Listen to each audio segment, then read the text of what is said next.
Hello, আসসালামু আলাইকুম। কেমন আছেন সবাই? আমি Farhana Suma's creation and lifestyle থেকে। আজকে হচ্ছে অক্টোবরের 12 তারিখ। আমাদের জীবনে এবং কানাডার প্রথম স্নোফল দেখা। আগের থেকেই ওয়েদার ফরকাস্ট বলেছিল আজকে অক্টোবরের 12 তারিখ স্নোফল হবে, তাই আমরা আর বাচ্চারা সবাই বেশি এক্সাইটেড। আমরা প্রথম স্নোফল দেখব। সকাল থেকে গুড়ি গুড়ি বৃষ্টি শুরু হচ্ছিল। তখন মনে হচ্ছিল যেন বৃষ্টি হবে, স্নোটা আর হবে না, পড়বে না। দুপুর হয়ে বিকেল হওয়ার পথে তখন দেখলাম একদম স্নো পড়ে গাছ আর গাড়িগুলো সব সাদা হয়ে গেছে। তা আর বাসায় থাকতে পারলাম না, যে দেখি নিচে গিয়ে একটু দেখে আসি, স্নোটা একটু ধরে আসি। প্রথম অভিজ্ঞতা, তাই গেলাম নিচে স্নোটা দেখার জন্য। দেখতে ভালো লাগছিল, ধরতেও।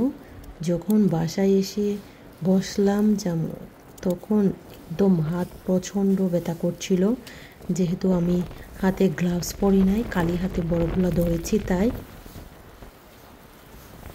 আপনাদের কার কার প্রথম স্নোফলের অভিজ্ঞতা জানাতে ভুলবেন না। আলহামদুলিল্লাহ, আমরা স্নোফল দেখেছি কানাডার। কানাডার আসার আগে আমরা ভিডিওতে দেখতাম, বাংলাদেশে যখন ছিলাম তখন। আমি যখন নিচে গিয়েছি তখন আমি নর্মাল জুতোগুলো পরে গিয়েছি। আসার পথে আমার পায়েটা অনেক পিছলা করছিল হাঁটার সময়।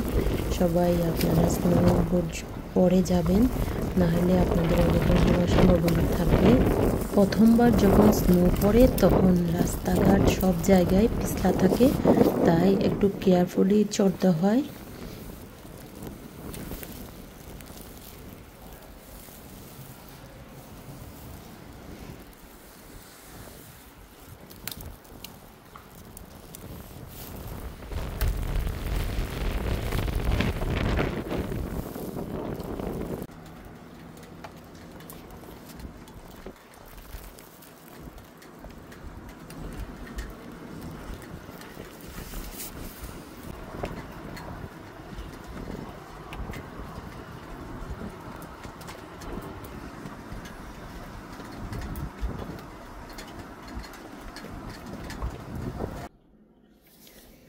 জানালার মধ্যে স্নো পড়ে বরফ হয়ে জমে আছে।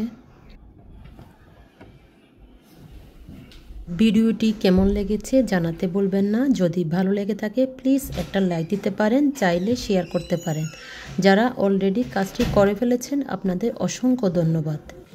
ভালো থাকবেন, আমাদের জন্য দোয়া করবেন। আল্লাহ হাফেজ, আসসালামু আলাইকুম।